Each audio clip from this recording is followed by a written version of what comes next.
Hi, my name is Casey Renshaw, and this is my PowerPoint over differentiating instruction. The first thing I'm going to talk about is what is differentiated instruction.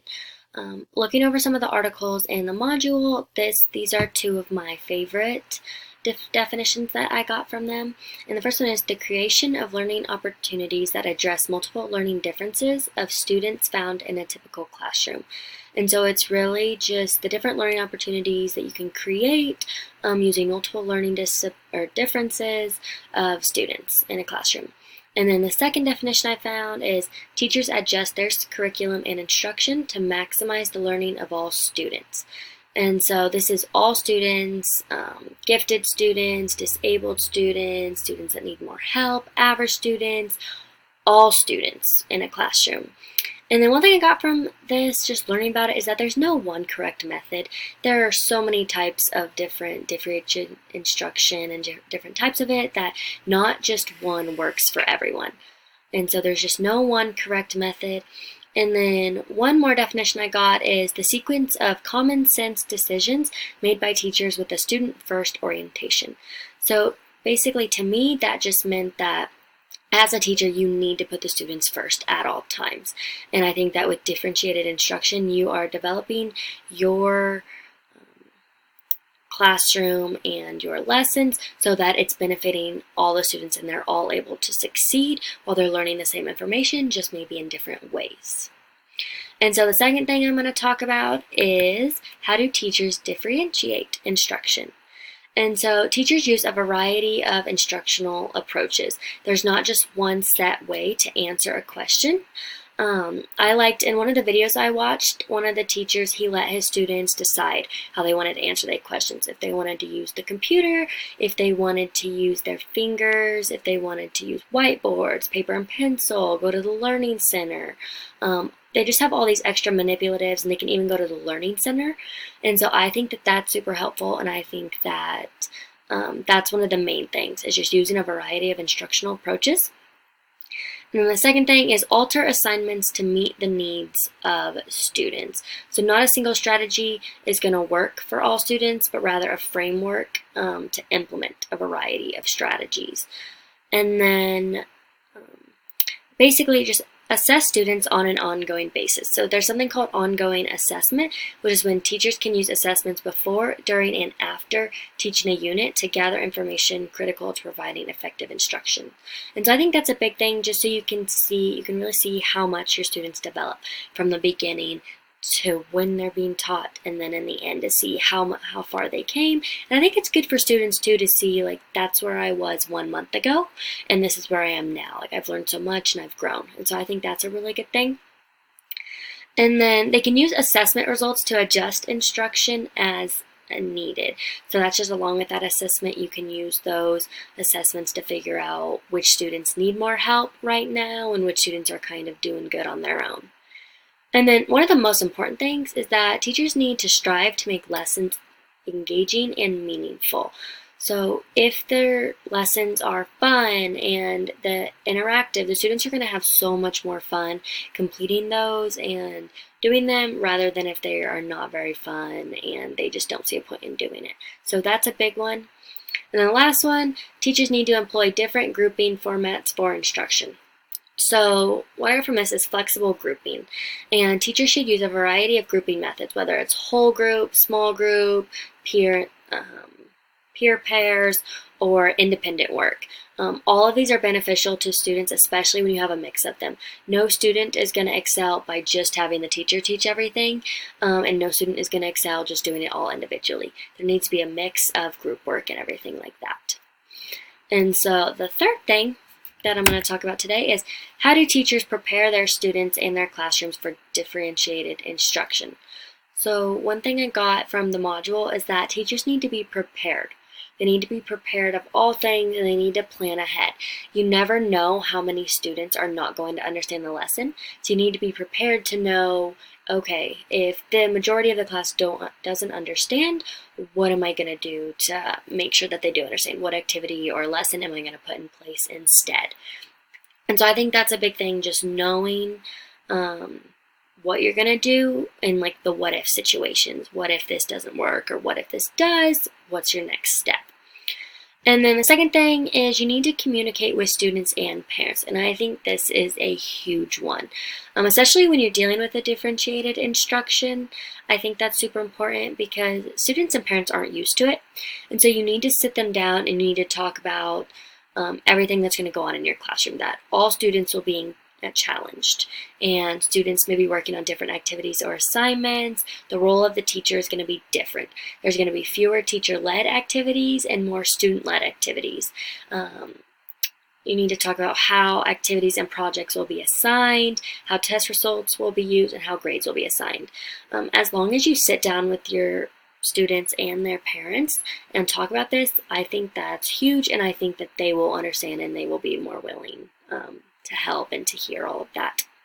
And so just sit down with the students and the parents, make sure they know what's going on, what to expect this school year. And then the third thing is keep classroom well organized. A well-organized classroom helps a teacher and her students to make the best use of instructional time. And so there's going to be more flexible options so the teacher can work more effectively with different groups or individuals. This helps so that teachers can kind of walk around the room and they can see what's going on. They can see what students need more help, which students are doing well. They can see things like that. Students need a structured environment so they feel secure while working in groups, pairs, or independently without direct supervision. So again, talking with these students and letting them know, like, it's not going to be as much about me, it's going to be about you guys. I'm going to be walking around the classroom helping rather than actually up there teaching and doing it all for them. And then I think that teachers should address how to make the best use of floor space, bulletin boards and wall space, and material storage, making it known your rules and expectations and how they should handle all these things is going to help the students be prepared for the classroom and the differentiated instruction. And then I believe that we should manage classroom behavior. And so with that, I think that classroom management is great if you can get your kids and get it managed well. But one of the main things is just make rules and procedures known for students. If students know the expectations and they know what they're supposed to do after this assignment and where to find this in the classroom, they're not going to rely on the teacher as much. They'll be more independent, and it's good for a teacher just to display these rules and procedures around the room. Like I said, on the bulletin boards and wall space, just make sure that the students know the rules and what's going on. But with these rules, it's good for classroom management to make rules for working in small groups or pairs, maintaining appropriate noise levels, transitioning between activities, managing time, and even just getting and turning in materials.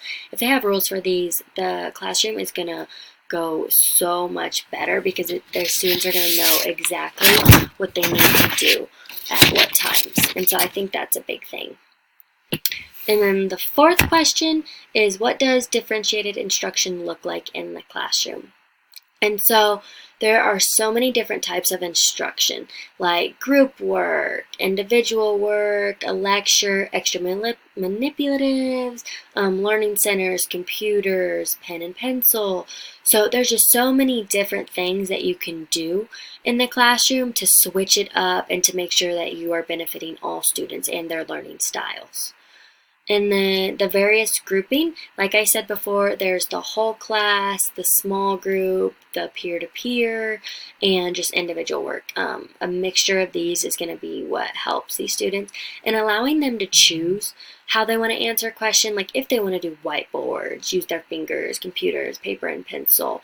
That'll really help because they'll get to know different styles of how they like to learn. And then the next one is, like I said before, a well-organized classroom.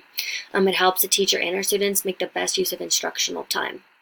The student-led activities, I think that's a big thing because it's less, I don't want to say less work on the teacher, but it's more, I think the students are relied on themselves more, and so you're just able to walk around and figure out what's going on.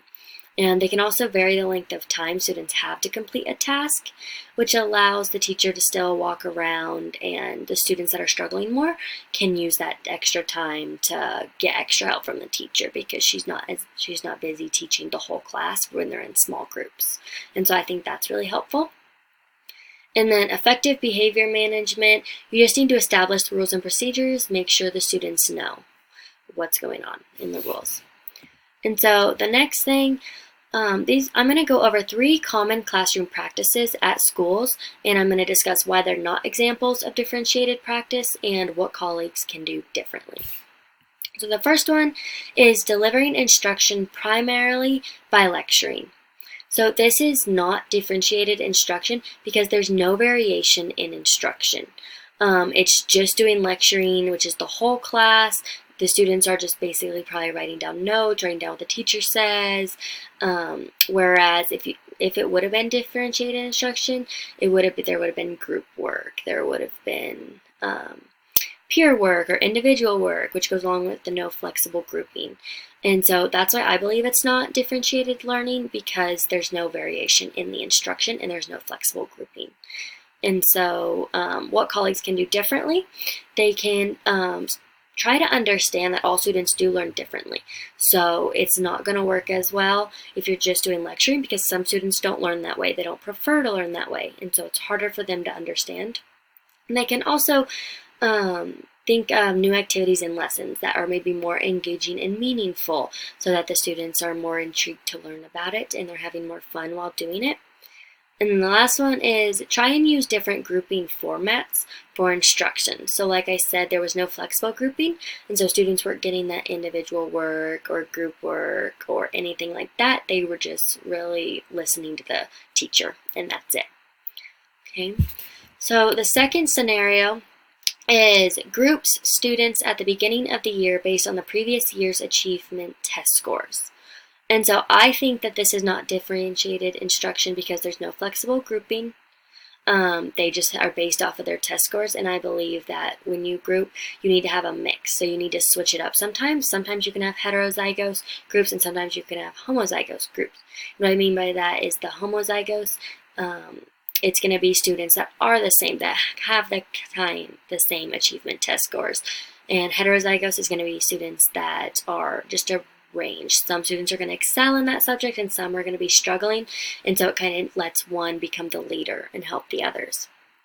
And then it's also not differentiated instruction because they need to determine a student's readiness by other ways. So not just examining the results of test scores. You need to view a student's academic record. You need to examine work samples, administer a student self-report measure, things like that. You need to do more to figure out where a student is on the readiness scale and figure out where they're at with this material. And so what colleagues can do differently, I said that they need to look into different grouping formats and flexible grouping.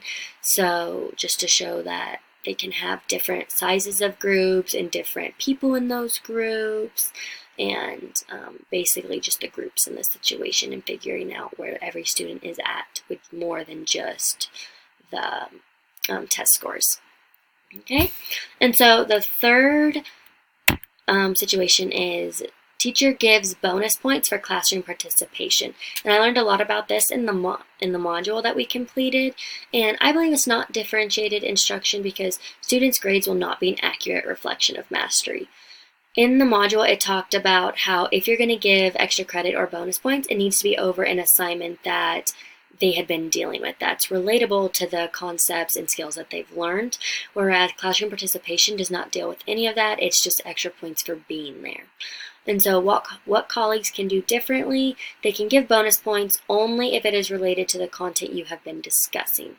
And so say you want to give an extra credit assignment to the kids who completed. I think that's great, but not for classroom participation because it's not showing an accurate reflection of what the students know and what they have learned and how they've grown. But this is my PowerPoint about differentiating instruction.